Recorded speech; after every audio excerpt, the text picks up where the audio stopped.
So what's the cause now? Israel? This particular year, it's for sure Israel. How come? Oh, because of the horror of the attack in October. I mean, so that's easy to see.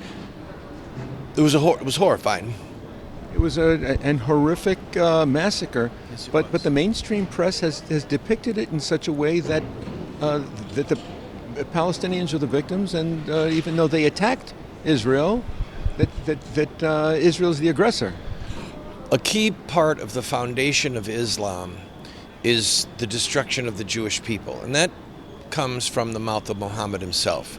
The end shall not come except a rock or a tree shall say, O Abdullah, O lover of Allah, there is a Jew hiding behind me, come and kill him. So if you look at the charters of various Islamic organizations, they are committed to the destruction of Israel, and they quote Muhammad. It's so glaring. They quote Muhammad. Of course, they say this is why we're doing this, because the Prophet of Islam said that this is what God wants. But it isn't purely, or is it purely the land of Israel, or is it the people of Israel too? It's both. The third most holy site for Islam is Jerusalem because of the night flight, and Muhammad allegedly getting on a horse named Barak when he was in. Yes, our former president is named after a flying mystical horse. So it's partly because of the Dome of the Rock being built where Solomon's temple was, and Al-Aqsa is the third most famous mosque for Islam, but it's also because the Jews rejected him. So if you look at the arc of Muhammad's life, you see he was very peaceful at the beginning, and he learned from Jews about Judaism, and he learned from Christians about Christianity, and he probably really thought he was a prophet. In my gut, I think he did think that. I think he obviously was deluded, but he said to the Jews, look, search your scriptures. You will see that they speak of me, that I am a prophet. He held himself to be a prophet in the lineage of Moses and David and Christ. And the Christians and the Jews said, yeah, no. And that infuriated him. And so you can see Muhammad going in his lifetime from being a peaceful preacher of monotheism to a violent warlord who killed those who said that he was a false prophet. So why is it so contentious to say this on YouTube? I don't know if you've tried, but I've had stuff taken down. People can go to my website, randallterry.com, probably go to terry2024.com, and they can see our 90-minute documentary called Muhammad in His Own Words. Now, I have a master's degree in international relations with a concentration in terrorism. So I have thousands of hours studying Islam. And the preponderance of my research for years has been Islamic terrorism. But as people will see, I never read a book against Islam. To this day, I've never read a single book that critiqued Islam. All I did was read their canonical sources. Al-Tabari, Ibn Ishaq, the life of the Prophet Muhammad, the canonical hadith. So if you just take their words at face value, this is what they believe to be the truth, the compilation of the most holy sacred books according to Islam, then you have Islam, the Quran, Sharia law, Al-Tabari, Ibn Ishaq. This is the foundation of terror. If you read the life, just the one book that people should read is not the Quran. The one book that they should read is The Life of the Prophet Muhammad by Ibn Ishaq. That is the only canonical biography of Muhammad's life. That's the only one. Traditionally, there's been lots of criticism of Christianity and debate from all sides and all directions. Of course. So the adherents of Christianity have made some pretty serious blunders and horrifying sins over the centuries. But the thing that, if you step back and look at 20 centuries, the reason that like killing Jews during one of the Crusades. The reason that sticks out as so horrific, or the Spanish Inquisition, is because it is so odd. It's a wart right there.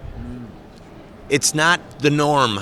If you look at the norm of Christianity from the dawn of the resurrection of Christ to the present day, the norm is suffering, martyrdom, preaching peacefully, serving faithfully, caring for the sick, hospitals, orphanages, giving food to the poor, Mother Teresa.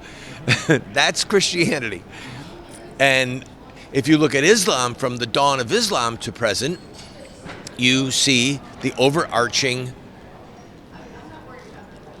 bloodshed. You just see killing, infidels. You can chart the original expansion of Islam in the first 100 years after Muhammad's death, and it is all by conquest, every last bit of it.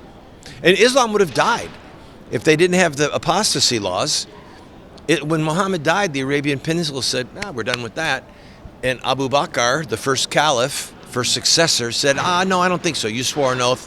And he went on a rampage, killing people who were trying to leave Islam, and brought the Arabian Peninsula back.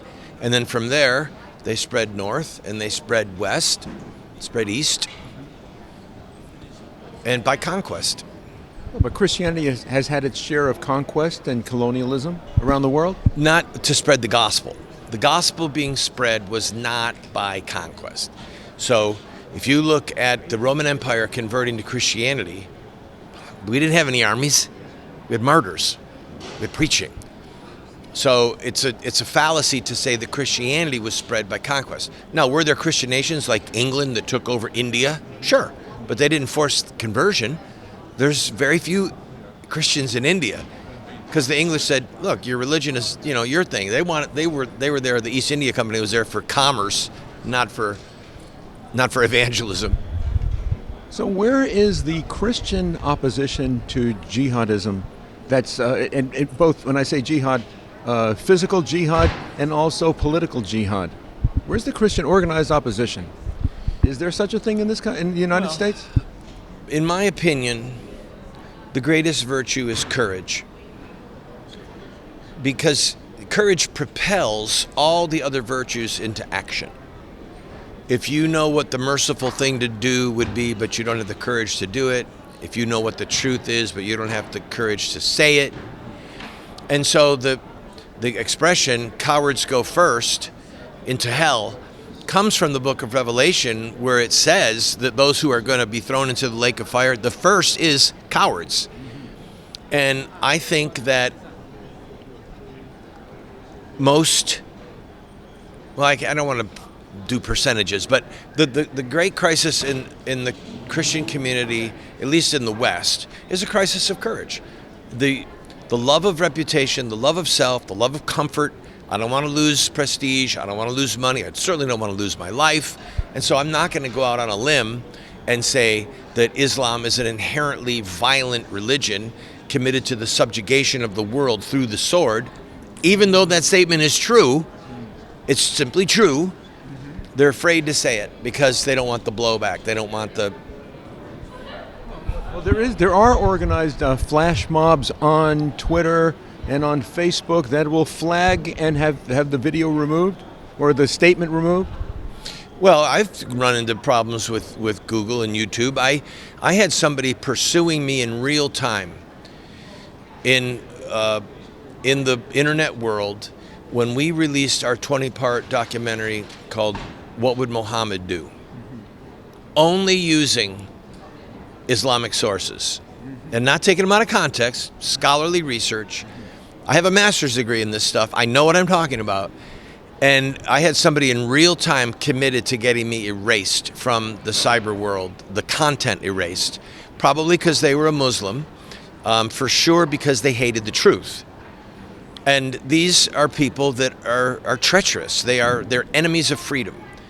And if you, at least an honest Muslim will say, yeah, Muhammad had sex slaves. He did. Yeah, Muhammad consummated his marriage with Aisha when she was 9, prepubescent. He did. Okay, own it. Run at it. I have to own that the Christian community did some pretty horrific things over the centuries. But again, they stand out as warts. Jesus died to start Christianity. Muhammad killed to start Islam. So in England now, there's like a blasphemy law, really, in criticizing Islamic politics. Yep. That's right out of Sharia law. I mean, that's the point. Sharia law is a law that is in direct opposition to English common law, the Magna Carta, the American Declaration of Independence, our Bill of Rights. The two are not compatible. You can only have one victor. And if Sharia law prevails in any culture, then you have the end of evangelism. I have spent my whole life fighting the murder of babies by abortion, my whole adult life. But what I find a bigger threat and a bigger horror, even than that Holocaust, is the subjugation of nations to Sharia law. The reason is because abortion kills innocent people. Islam wants to destroy Christianity and Judaism. It wants to enslave it. It wants to, and it, thereby taking souls to hell with it. So if you go to the cradle of Christianity, it holds Islam. They obliterated Christianity from the Middle East, from Northern Africa. It's horrifying. Go to the places where the Book of Revelation addresses the first 3 chapters of the Book of Revelation. It's obliterated. I've walked the ruins. So you talk about courage. Are you taking a leadership role in some way on waking up the society to the risks that these demonstrators in the streets of America pose? Yeah, of course I am. It's called the 20-part series, What Would Muhammad Do? And the 90-minute documentary called Muhammad in His Own Words.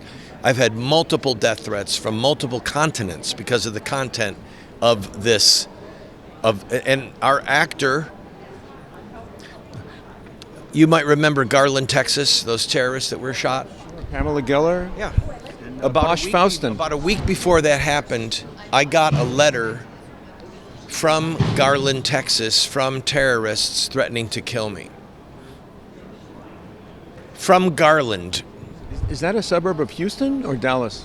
I can't remember if it's Houston or Dallas. Its own place. But in any event, they sent me a letter. I took it to the Postmaster General, the people that are involved in law enforcement. The lady turned white as a ghost, said, you got to go to the FBI immediately with this. And 1 week later, terrorists in Garland, Texas were shot dead. So were they the same people? I don't know. But I know that they threatened my life for creating this documentary. Well, Israel seems to be the sacrificial lamb at this point. Well, part of the problem that we're facing, whether it's Israeli foreign policy or American foreign policy, you only have a handful of people that are willing to say that Islam as a philosophy and as a theology and as a judicial playbook, as a law code, Sharia law, that it is a threat to humanity. It is a threat. So America is like, no, Islam's not a threat. Yeah, it really is. Yeah, if they had their way, you'd be dead. These stupid fools that are in New York protesting on behalf of Hamas, if they went over to a nation that was run by Islamic law, they'd find themselves thrown off of a building for their homosexuality. They're stupid. These kids are stupid. You're saying the leftists? Yes, they're idiots. They literally don't know what they're doing. They don't know what they're talking about. They're morons. And you got to pity a moron who's arrogant, because if someone is both ignorant and arrogant, that's like a wall and a moat. You can't breach it. Israel has been used as a scapegoat. The Jewish people have been used as scapegoats for other religions to rise historically. Even in Christianity, Judaism was used as we're Christianity. We're not Jews. You want to be Christians? Go along with the Roman emperor. What's acceptable, and Islam similarly has used. Those are way too broad of brushes. Just way too broad. The early church was all Jewish. Who wanted to seek favor with Rome? No. The early church was persecuted by Rome and persecuted by the Sanhedrin. So the Jews were making war against Christians, and the Roman Empire was making war against Christians. And the preponderance of the early church was made up of Jews. Don't you feel that Israel's being used as a scapegoat now for the rise of Islam in the world? Well, ever since 1948, well, you've got two things that happened almost simultaneously. You had the abolition of the caliphate with the end of the caliphate because of the end of the Ottoman Empire. And then you had Israel becoming a state in 1948. So those two things working together, the Muslim Brotherhood was birthed out of, we want to restore the caliphate and we've got to obliterate the state of Israel. So it's been, a whole lifetime, but it's fairly new in the history of Islam and Israel hasn't been a state for a long time up until then. So yes, Israel is being used as a scapegoat. Yes. Israel is, but Judaism has been used in Islam as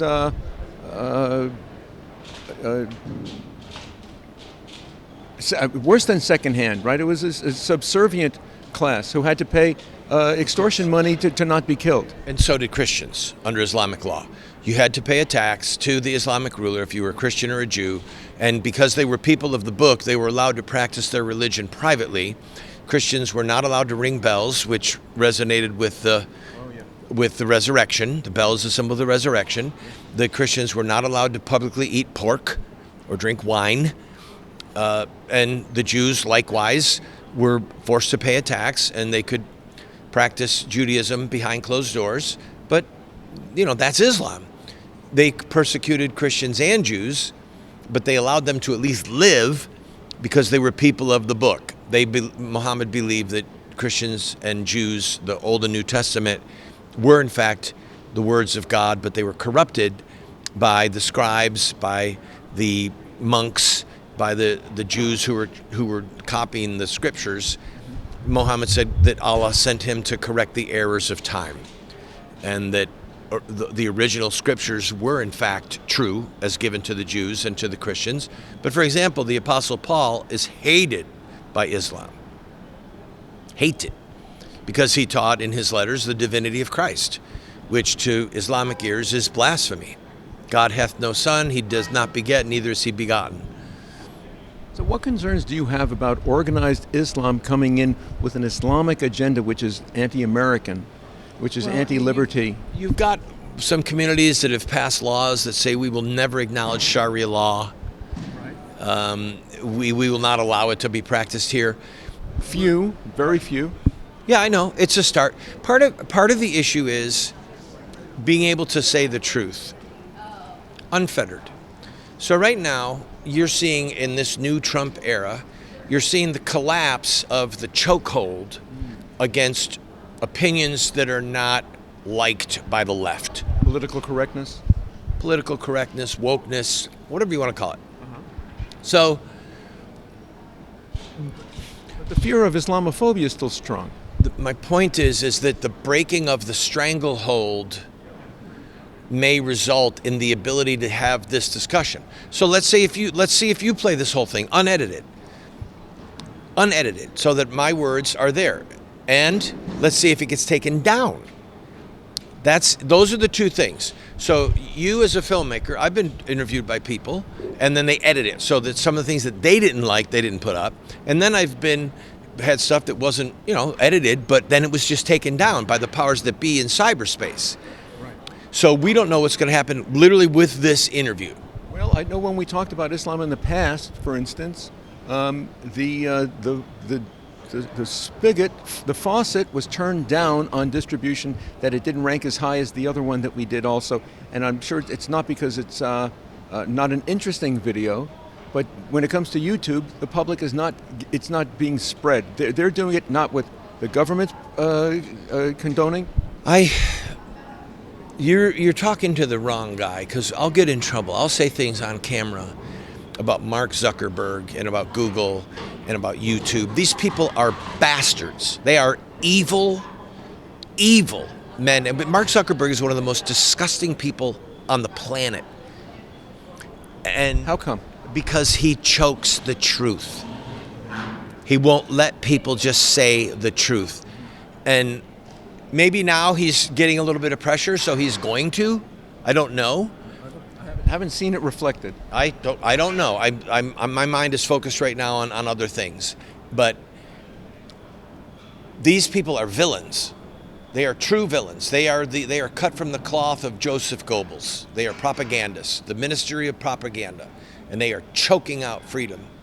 And so therefore I despise them and the infrastructure that they have built. What is astounding to me is how can so many people be so stupid? And the reason is because they don't have the information. They don't even have access to the information. So if you've been told your whole life that the world is flat and somebody comes up and says, no, the world is round, and you want to show them a picture, and then boom, the picture's taken down, you're the laughing stock. You're the problem. And the people who say the world is flat, they're saying it with a clear conscience, and they're saying it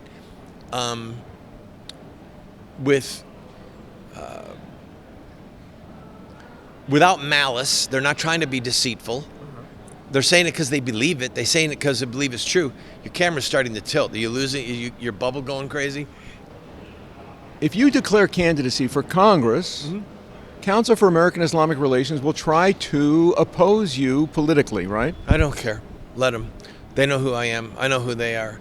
I've had threats from people connected to them. I debated one of their guys in Orlando years ago, and if looks could kill, I would have been 6 feet under. So the Council on Islamic Relations is a front group to, well, they clearly the Muslim Brotherhood, but it's beyond that. It's to try and put the happy face of Islam. Every single one of their leaders knows that Muhammad had sex slaves. Okay, let's just stop. That Islam authorizes sex slavery. Now that's repugnant. And 9 out of 10 women in the West would find, maybe more, would find that so unbelievable. But if you really showed them, yeah, look, here's how many concubines Muhammad had when he died.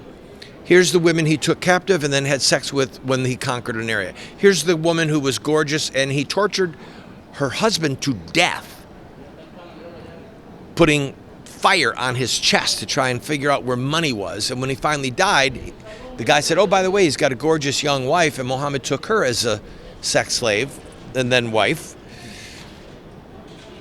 That's Islam. And Kara knows this.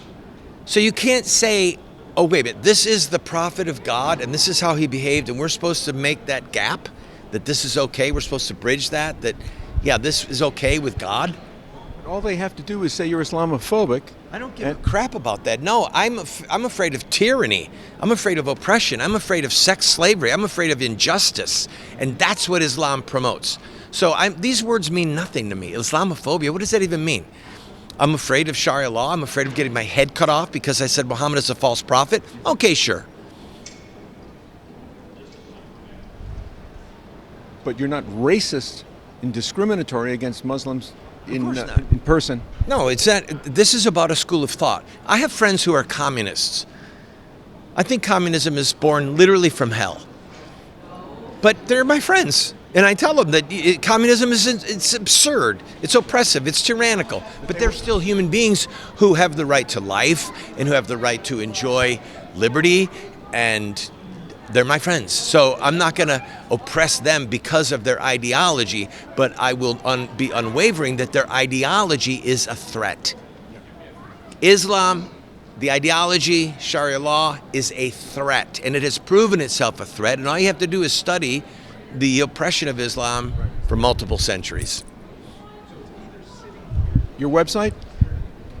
DestroyTheDemocratParty.com. DestroyTheDemocratParty.com. Are there Democrats who support you? No. Former Democrats? Sure, some former Democrats, but the Democrat Party is at the tip of the spear on so many crimes against humanity, including the absurd embrace of Islam.